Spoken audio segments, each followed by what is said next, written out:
भैया लोग नमस्कार प्रणाम। आप सब देख रहा मैंने का हाल बसो ठीक बानू। तो चली भैया आज के शो स्टार्ट कर जाए एकदम झकास। का करतरे रे? का बताई रे भैया, हाँ जब से ही लॉकडाउन लागल बनू हाँ हमार दिमागे खराब हो गइल बा। दिमाग खराब हो गइल बा। अरे हो रे भैया, ऊ केगा रे? ले ना सुन है। सुना।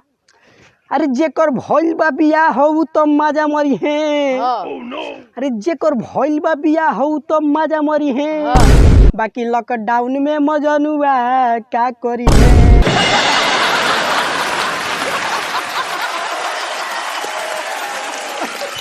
अरे बाप रे, अरे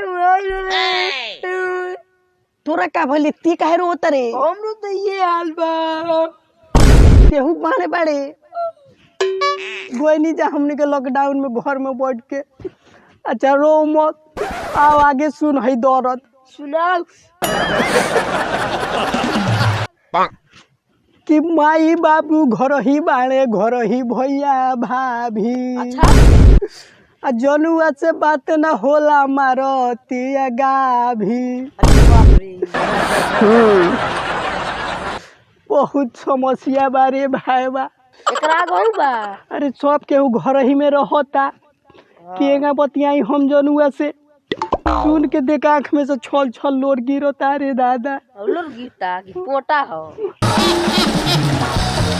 अरे आगे सुंदर सुन कि अब तो सुखले जवानी सब झार डोली है। बाकी लॉकडाउन में मजनुआ क्या करी है।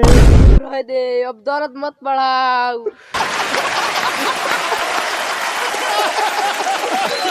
टेंशन मत ले, सबसे बड़का दौरत आगे बारे दादा। तो सुना दे अब। ले सुन भाई सुन। सुना।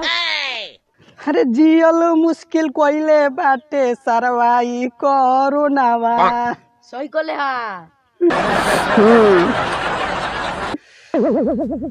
अरे मुंह फुला के बैठल बिया हमार होने सुनावा। बाप रे, जितना बड़न तकलीफ। अरे मत पूछ, बहुत तकलीफ अरे भाई तब हमरा से ऊपर जाता रे। जाता नीनू। हाँ अरे का बताई, कोरोना महाराज तो ले बाड़े। लैला मजनू घर में बैठ के खूब रोवता रे। तोर तो लैला बटलाई बाड़ी, हमार तो बिना लैले कम। अरे आगे सुन रे भाई सुना।